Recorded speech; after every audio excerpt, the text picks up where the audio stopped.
किसी गांव में एक किसान रहता था। इस संसार में वह बहुत ही गरीब था। उसके पास जमीन का एक छोटा सा टुकड़ा था जिस पर वह खेती करता था। उसका गुजारा अत्यंत कठिन तरीकों से होता था। एक दिन सूरज की गर्मी चरम सीमा पर थी, परंतु किसान हमेशा की तरह खेत में काम कर रहा था। पसीने से लथपथ किसान बुआई के लिए खेत जोत रहा था। इसी बीच खेत में खुदाई करते समय जमीन से एक बड़ा सा लकड़ी का बक्सा मिला। किसान ने सावधानी से बक्से को निकाला। पहले तो उसके समझ में नहीं आया कि बक्से का क्या करे। आखिर उसने बक्से को खेत के बाहर रख दिया। उसे साफ करके जो रोटियां वह घर से लाया था वह बक्से में रख दी और अपने काम में जुट गया। दोपहर को जब वह खाने के लिए रोटियां निकालने के लिए बक्से के पास गया तो हैरान रह गया। उसमें रोटियां ही रोटियां भरी हुई थी। तब किसान को पता चला कि वह जादुई बक्सा था। उसमें जो भी चीज डालो उसका 80 गुना होकर बाहर आता। जैसे एक मूंगफली का दाना डालो तो तुरंत उसमें से 80 दाने निकल पड़ते। किसान ने तृप्त होकर खाना खाया और उसके बाद किसान संतुष्ट होकर बक्से को घर ले आया। बक्सा मिलने के बाद किसान बहुत खुश था। उसे लगा कि उसके सब दुख अब दूर होंगे। वह लालची नहीं बल्कि धैर्यवान व्यक्ति था। उसने बक्से का दुरुपयोग नहीं किया। उसे जब भी किसी चीज को जरूरत होती तो बक्से से तुरंत प्राप्त कर लेता। समय गुजरने के साथ साथ उसके बक्से के बारे में गांव के जमींदार को पता लगा। जमींदार बेहद लालची था और उसके लगा कि ऐसी जादुई चीज पर तो उसका अधिकार होना चाहिए। उसके आदेश पर जमींदार के लठेठ किसान को पकड़ कर ले आए।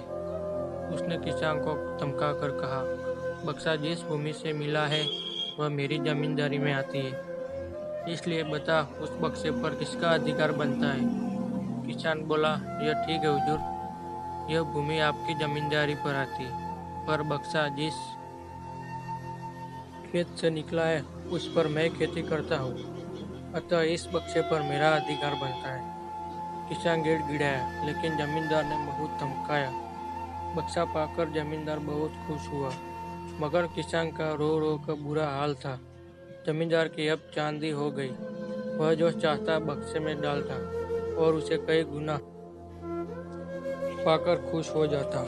कुछ लोगों ने जादुई बक्से की खबर मंत्री जी के पास पहुंचा दी। पहले तो उसे विश्वास नहीं हुआ, फिर उसने अपने विश्वस्त सेवक को बक्से की सच्चाई परखने के लिए भेजा। वहां जो उसने बक्से का जो जादू देखा तो वह मंत्री के पास जाकर सारी सच्चाई बता दी। मंत्री ने जमींदार को बुलाया, फिर उसे डराते हुए कहा, हमें पता चला है कि तुम्हारे पास एक जादुई बक्सा है, उसे तुरंत हमारे हवाले कर दो।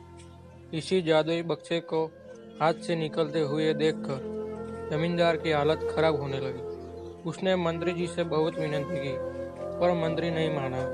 बक्सा पाकर मंत्री मतवाला हो गया। विरोधियों को यह अच्छा मौका मिल गया। उन्होंने बक्से के साथ साथ मंत्री के निकम्पेन की खबर भी राजा तक पहुंचा दी। बक्से की बात सुनकर राजा अधीर हो उठा। वह अपने सेनापति के साथ मंत्री के घर जा पहुंचा। उसने कहा, देश की सारी जमीन राजा की होती है, इसलिए जादुई बक्से पर भी उसी का हक है। मंत्री ने बिना देरी किए बक्सा राजा को दे दिया। जादुई बक्से को पाकर राजा प्रसन्न हो गया। सबसे पहले राजा ने जादुई बक्से की मदद से अपनी खजाने की वृद्धि की। फिर राजा को उस बक्से की सुरक्षा को लेकर चिंता हुई। राजा हर कीमत पर उस बक्से को अपने साथ रखना चाहता था। राजा ने सोचा कि इसका रहस्य ज्ञात करना चाहिए कि आखिर इस बक्से में है क्या। यह जानने के लिए राजा उसमें प्रवेश कर बैठा। जब बाहर निकला तो उसके पीछे पीछे 80 राजा बाहर निकले। असली राजा का कुछ पता नहीं चलता था। वे राजा सिंहासन में कब्जा करने के लिए एक दूसरे से लड़ने लगे। यह जानकर किसान को बेहद दुख हुआ। वह अपने आप को कोसने लगा कि कितना अच्छा होता कि मैं बक्से को जमीन में ही गड्ढा रहने देता।